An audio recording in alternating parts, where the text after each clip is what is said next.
তাবলীগের এক মুরব্বী বলেন, বাবা মা যদি ভালো হয় সন্তান ভালো হবে, মা যদি ভালো হয় তার কন্যা ভালো হবে, বাবা যদি ভালো হয় তার সন্তান ভালো হবে, নেককার হবে। ওই দিনকে একজন মুরব্বী, তাবলীগের এক মুরব্বী বলতেছিলেন, হুজুর এক কারগুজারি শোনাবো। আশ্চর্য কারগুজারি। কি? আয়াতুল কুরসির আমলের এক ফজিলতের কথা বর্ণনা করতে যে তিনি বর্ণনা করতেছেন, বলতেছেন এক কারগুজারি, আজব কারগুজারি। কারগুজারিটা কি? একবারের মধ্যে ডাকাত ঢুকছে, ডাকাতের দল সবগুলো চুরি করে নিয়ে যায়, মাল সামগ্রীগুলো সব চুরি করবার জন্য সবগুলোকে তারা একটা বর্তনের মধ্যে, একটা পাত্রের মধ্যে ভরে ফেলাইছে, সবগুলো গাট্টি গুট্টি পায়দা রেডি করে ফেলাইছে।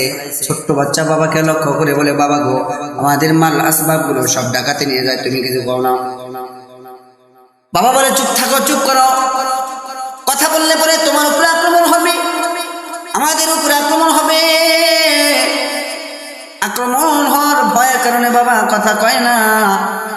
ছোট বাচ্চা বলে, বাবা আমাদের ঘরের মধ্যে তো আয়াতুল কুরসির আমল হয়। কয় হ্যাঁ, আয়াতুল কুরসির আমল হয়।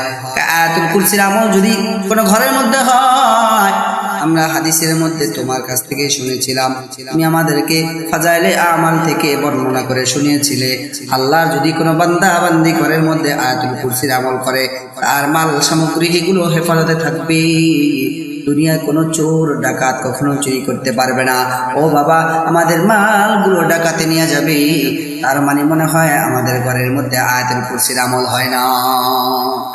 ছোট্ট বাচ্চারা আলোচনা শোনার পরে বাবার সাথে কথোপকথন হয়। ছোট্ট বাচ্চা কথা শোনার পর ডাকাতের যেটা মূল নেতা ছিল, লিডার ছিল, এই ডাকাতের নেতা ডাক দিয়ে বলে, লিডার ডাক দিয়ে বলে, এই ডাকাতের দলের শোন, আর ডাকাতি করতে হবে না। দেখ না ছোট্ট বাচ্চার মুখ দ্বারা কি বের হয়, এই ছোট্ট বাচ্চার মুখ থেকে এত সুন্দর কথা কেমনে বের হইল?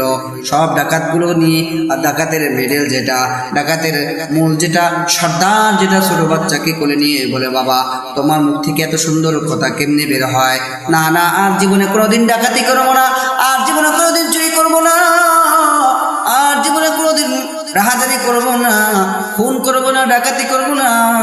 তুমি আমাদের এই সকলকে তওবা করে ভালো বানায় দাও, আর জীবনে কোনোদিন আমরা ডাকাতি করতাম না। মেয়েরা মোহতারাম, বুজুর্গ, দোস্ত, এজন্য বাবা যদি ভালো হয়, বাবা যদি নেককার হয়, মা যদি ভালো হয়, মা যদি নেককার হয়, সন্তান ভালো হবে। বাবা সন্তান ভালো হবে, মা যদি নেককার হয়, সন্তান, কন্যা সন্তানও ভালো হবে। এজন্য মেরে মুহতারাম দোস্ত, বুজুর্গ, ছোট্ট ছোট্ট বাচ্চাদেরকে দ্বীনি শিক্ষা দেওয়া, তালিম তরবিয়াত দেওয়া। ছোট্ট ছোট্ট বাচ্চাদেরকে যখন দ্বীনি তালিম তরবিয়াত গুলো আমরা সঠিকভাবে দিতে পারবো, এদেরকে বুঝাইতে যখন সক্ষম হব, তখন এরা বুঝতে পারবে আমাদের রবকে, আমাদের রব আল্লাহ।